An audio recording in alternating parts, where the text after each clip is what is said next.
ඔබ දන්නවද මේ ලෝකේ මිනිස්සු වැඩියෙන්ම ආස කරන දේවල් අපි ලිස්ට් එකක් හැදුවා. ඒ ලිස්ට් එකේ උඩින්ම තියෙන කාරණයක් තමයි මේ ධනවත් වීම කියලා කියන්නේ. ඉතින් මේ ධනවත් වීම සම්බන්ධව ලෝකේ එක එක්කෙනා එක කතන්දර කියලා තියෙනවා. ඒ අතරින් ප්‍රධාන කාරණයක් තමයි මේ ධනවත් වීම සම්බන්ධව පුද්ගලයාගේ සිත තුළ එහෙම නැත්නම් මනසේ පවතින ධනාත්මක ආකල්පය. මේ ආකල්පය ධනාත්මක වෙන තරමට පුද්ගලයෙකු ධනවත් වීම අතින් යහපත් පැත්තට, ඒ කියන්නේ ඔහුට ධනවත් වීමට පහසු බව තමයි ලෝකයේ ඒ පිළිබඳව අදහස් දක්වපු ගොඩක් අදහස් දක්වන්නන් විද්‍යාඥයන් පවසලා තියෙනවා.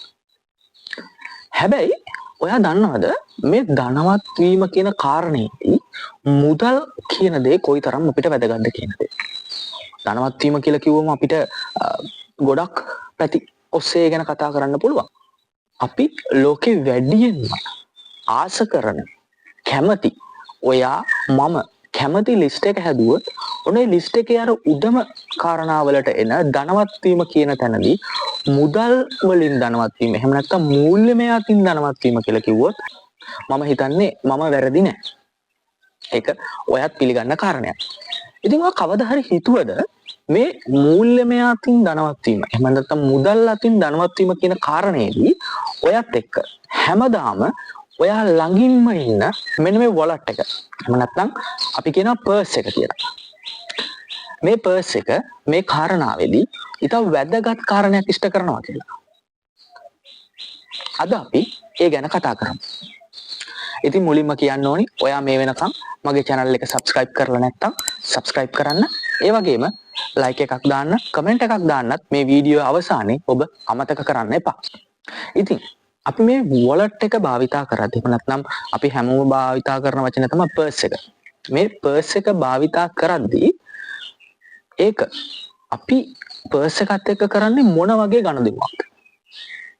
එතකොට අපි මේ wallet එකත් එක්ක කරන්නේ මුදල්මය මූල්‍යමය ගනුදෙනුවක් විතරයිද? එහෙම නැත්නම් අපි මේ wallet එකත් එක්ක කරන්නේ අපි purse එක ඇතුලේ මුදල් දාගෙන ගිහිල්ලා තව කෙනෙකුට ඒක ලබා දීමේදී ඒ මුදල් දමාගෙන යන්න එහෙම නැත්නම් මුදල් රැගෙන යාමට පමණක් භාවිතා කරන දෙයක්ද? ඉතින් මේ මූල්‍යමය අතින් ධනවත් වීම කියන කාරණේ ඇතුලේ wallet එකේ අපිට තියෙන දායකත්වය එහෙම නැත්නම් wallet එක සම්බන්ධව අපි දක්වන ආකල්පය wallet එක මොන ආකාරයෙන්ද අපි හැසිරවිය යුත්තේ කියන දේ ගැන අපි කාරණා කිහිපයක් අද කතා කරමු. කාරණා අංක 1. අපි දැකලා තියෙනවා ගොඩ දෙනෙක්ගේ wallet එක එහෙම නැත්නම් purse එක පිම්බිච්ච එහෙම නැත්නම් ඉරි තැලිලා මේ leather එක කැඩිලා නූල් පිපිලා ඒ වගේ අවපැහැවෙච්ච ඒ කියන්නේ පරණ වෙච්ච purse. හැබැයි ඔයා දන්නවද මේ purse එක එහෙම නොවි අලුත් පිට එහෙම නැත්නම් ප්‍රසන්න පෙනුමකින් යුක්තව ඔයාට තියාගන්න පුළුවන් නම් purse එක සම්බන්ධ එහෙම නැත්නම් wallet එක සම්බන්ධව ඔයාට තියෙන ආකල්පය ධනාත්මක වෙනවා. ඒ ධනාත්මක වීම තුලම ඔයා යම්කිසි මුදල් ගනුදෙනුවක් උදෙසා මේ purse එක වාගේ අතට ගන්නකොටම ඔයාගේ මනසට નિરાයාසයෙන්ම ධනාත්මක සිතුවිල්ලක් ඇතුල් වෙනවා. ඉතින් මේ තුල ඔයාට මූල්‍යමය ආකර්ෂණය කියන දේ નિરાයාසයෙන්ම ලැබෙනවා. අපි සරල උදාහරණයක් ගමු. ඔයාට අප්‍රසන්න කෙනෙක් එහෙම නැත්නම් අපි කියමුකෝ අපි කියන්නේ සාමාන්‍ය භාෂාවේ වැරහැලි ඇදගත්තු කෙනෙක් කියලා. ඉතින් මේ වැරහැටි ඇඳුමක් ඇඳගත්තු කුණු පෙරාගත්තු ඒ කියන්නේ හරියට නාලා නැහැ, මුණ සෝදලා නැහැ, පිරිසිදු නැති කෙනෙක් ඔයාට ඔයාගේ ගමනකදී මූණට හමු වුණොත් ඔයාට එන ආකල්පය මොන වගේද? ඒ වගේම තමයි ඔයා ගෙදරදී වුණත් ඔයා ගෙදරදී ඔයා භාවිතා කරන යම් භාණ්ඩයක් වෙන්න පුළුවන් යම් ඇඳුමක් වෙන්න අපි ඇඳුමක් කියලා ගමුකෝ. මේ ඇඳුමක් ඉරිලා පොඩි වෙලා තිබ්බොත් ඔයාට එන ආකල්පය මොන වගේද? අන්න ඒ වගේ තමයි ඔයාගේ wallet එක. ඔයාගේ wallet එකත් ඒ වගේ නොවෙන්න ඔයා භාවිතා කරනවා නම් નિરાයාසයෙන්ම ඔයාගේ මනසට ඇතුල් වෙන්නේ ප්‍රශංසනීය හැඟීමක්. මේ ප්‍රශංසනීය හැඟීමම වොලට් එකත් එක්ක ඔයා කරන ගනුදෙනුව හුදෙක් මූල්‍යමය ගනුදෙනුවක් කියන දේන් සීමාවෙන් එළියට ගිහිල්ලා ඔයා ධනවත් භාවයට රැගෙන යන්න ලොකු පිටුවහලක් වෙනවා. ඉතින් මතක තියාගන්න හැම වෙලේම පුළුවන් හැම වෙලාවෙම වොලට් එක කියන එක ඔයාගේ පර්ස් එක කියන එක පිරිසිදුව ශක්තිමත්ව සහ ඒක දැක්කම ප්‍රියමනාප භාවයක් එහෙම නැත්නම් ප්‍රසන්න හැඟීමක් Tamanට ඇති වෙන ආකාරයේ වොලට් එකක් භාවිතා කරන්න පටන් ගන්න. කාරණා අංක 2. දෙවැනි කාරණය තමයි අපි ගොඩ දෙනෙක් දැකලා තියෙනවා. සමහර විට ඔයත් මේ වැරද්ද කරනවා ඇති. මේ වොලට් එක ඇතුලේ ඔයා ගොඩාක් අනවශ්‍ය දේවල් පුරවගෙන ඉන්නවා. උදාහරණයක් විදිහට බස් එකේ ආපු ටිකට් එක. ඒ වගේම ඔයා සුපර් මාකට් එකට ගිහිල්ලා වෙන්න පුළුවන්. සුපර් මාකට් එකේ හම්බ වෙන බිල් එක ඔයා වොලට් එක ඇතුලේ දාගෙන ඉන්නවා. මේ වගේ විවිධාකාර අනවශ්‍ය ඩොකියුමන්ට්ස් වලින් නැත්නම් අනවශ්‍ය දේවල් වලින් ඔයාගේ වොලට් එක පුරවගෙන ඉන්නවා. ඔයා වොලට් එක මේ විදිහට අනවශ්‍ය දේවල් පුරවලා වොලට් එක පිම්බෙන ගානට ඔයා දැකලාද සමහර වොලට්. ඒ වගේ ඔයා තියාගන්නවා කියන්නේ ඔයා નિરાයාසයෙන්ම මේ වොලට් එකට මුදල් වලට පැමිණීමේ ඉඩ අහුරනවා. මොකද වොලට් එකේ පැහැදිලිවම තියෙන්න ඕනේ මුදල්. ඉතින් ඒ මුදල් වලට එන්න තියෙන ඉඩ තමයි ඔයා තව මේ වොලට් එකට අදාළ නැති, ඒ කියන්නේ මූල්‍යමය ගනුදෙනු වලට අදාළ නැති දේවල් මේ වොලට් එක ඇතුළට දාලා ඔයා අවහිර කරන්න. කියන්නේ ඔයා විසින්ම ඔයාගේ මුදල් ඔයා ළඟට එන්න තියෙන ඉඩ ප්‍රස්තාව වළක්ව ගන්නවා. ඉතින් හැමතිස්සෙම කල්පනාකාරී වෙන්න ඕනි. තමන්ගේ වොලට් එක ඇතුලේ තමන්ට එදිනෙදා ජීවිතේ අත්‍යවශ්‍යම හැම වෙලේම භාවිතා කරන්නට අවශ්‍ය දේවල් පමණක් තියාගන්න. පුරුද්දක් විදිහට ඔයා හැමදාම හවසට ගෙදර ඇවිල්ලා වැඩට ගිහිල්ලා වෙන්න පුළුවන්, සුපර් මාකට් එකට ගිහිල්ලා වෙන්න පුළුවන්, මාකට් එකට ගිහිල්ලා වෙන්න පුළුවන්. ඕනෑම වෙලාවක හවසට තමන්ගේ වොලට් එක ක්ලීන් කරන්න. එහෙම නැත්නම් වොලට් එක බලලා මේකේ මොනවද තියෙන්නේ, මොනවද අවශ්‍ය දේවල්, මොනවද අවශ්‍ය නැති දේවල් කියන දේ ක්ලීන් කරන්න තමන්ගේ හැබිට් එකක් කරගන්න. එහෙම නැත්නම් පුරුද්දක් කරගන්න.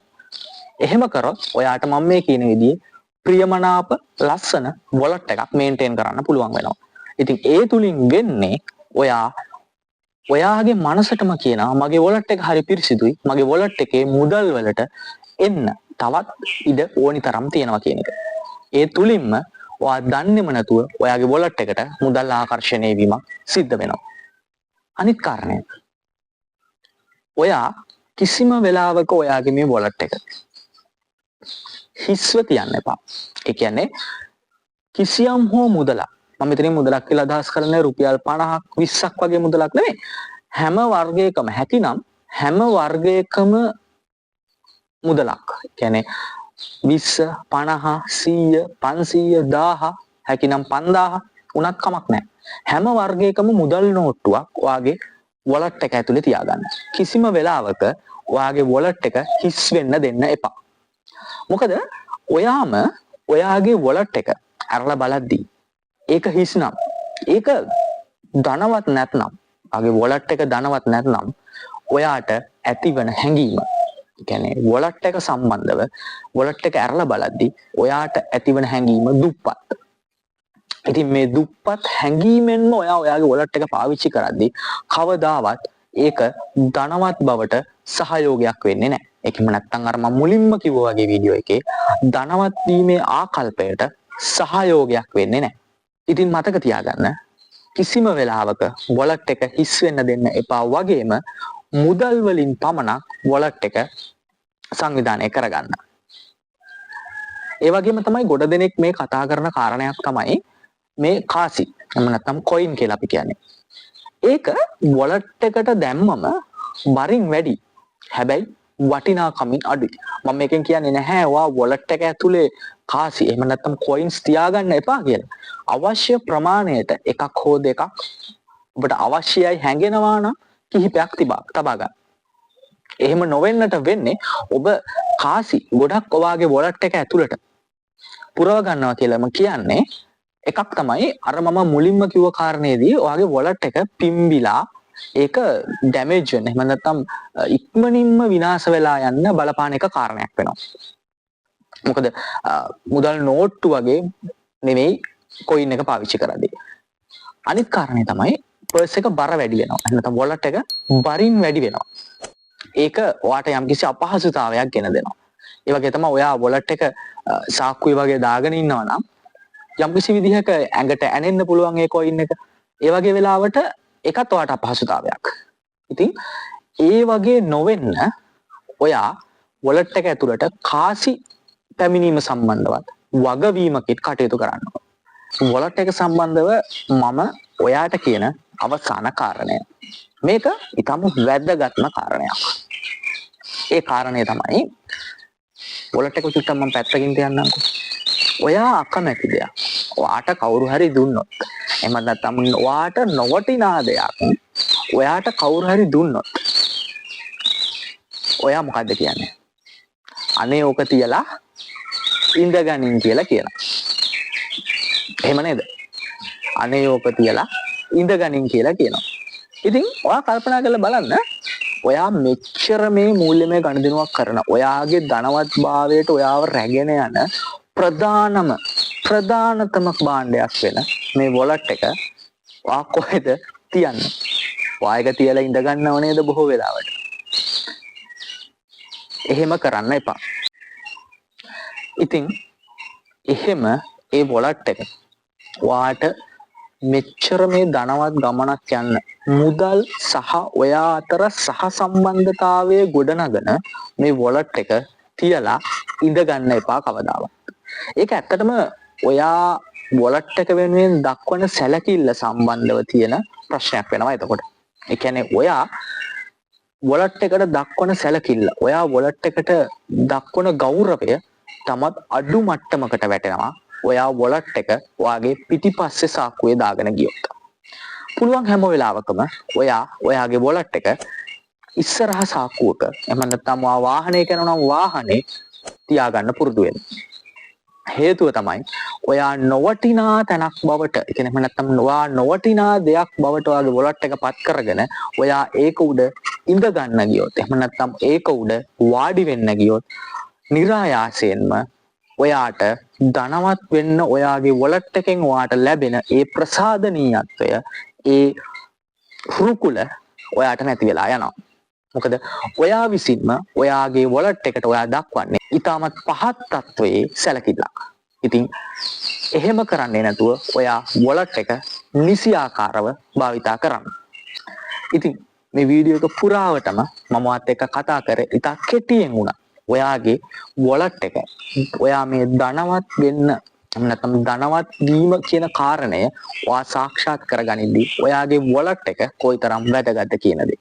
ඒ වගේම තමයි ඔයා ඔයාගේ වොලට් එක මොන ආකාරයෙන්ද හසුරුවා ගත යුත්තේ කියන දේ. ඉතින් මම චූටි මතක් කිරීමක් කරන්නම්. ආපහු මුල ඉඳලා කිව්ව කාරණා ටික තත් දල වශයෙන් පොඩි මතක් කිරීමක් කරන්නම්. කාරණාංක 1. ඔයාගේ වොලට් එක පැහැදිලිවම ඔයා පිරිපුන් ඒ වගේම ප්‍රසන්න පෙනුමක් තියෙන වොලට් එකක් භාවිතා කරන්න පුරුදු වෙන්න. කාරණාංක 2. ඔයා ඔයාගේ වොලට් එක හැම වෙලේම හැකි සෑම වෙලේම පිළිවෙලකට තියාගන්න පුරුදු වෙන්න. ඒ කියන්නේ මම කිව්වා අනවශ්‍ය දේවල් බස් ටිකට් එක, රෙස්ටුරන්ට් එකේ බිල් එක, සුපර් මාකට් එකේ බිල් එක, ඒ වගේ දේවල් වොලට් එක ඇතුලේ දාන්න පුරුදු වෙන්න එපා. කාරණාංක 3. කිසිම වෙලාවක ඔයාගේ වොලට් එක හිස් වෙන්න දෙන්න එපා. ඔයාගේ වොලට් එකට හැකිනම් සෑම වර්ගයකම මුදල් නෝට්ටු එකක් හෝ එකතු කරගෙන තියාගන්න. ඒ කියන්නේ ඒ වොලට් එක ඇරියට පස්සේ ඔයාට ඔයාව පොහොසත් කියන හැඟීම ජනනය වෙන්න ඉඩ දෙන්න. කිසිම වෙලාවක ඔයා ඔයාගේ වොලට් එක ඕපන් කරාට පස්සේ ඔයා දුප්පත් කියන හැඟීම ඔයාට දැනෙන්න දෙන්න එපා. කාරණාංක 4. එහෙම නැත්නම් මම කිව්වා අවසාන කාරණය. කිසිම වෙලාවක ඔයාගේ වොලට් එක උඩ ඔයා ඉඳ ගන්න යන්න එපා. ඒ කියන්නේ ඔයාගේ වොලට් එක පිටිපස්සේ සාක්කුවේ පාවිච්චි කරන්න පුරුදු වෙන්න එපා.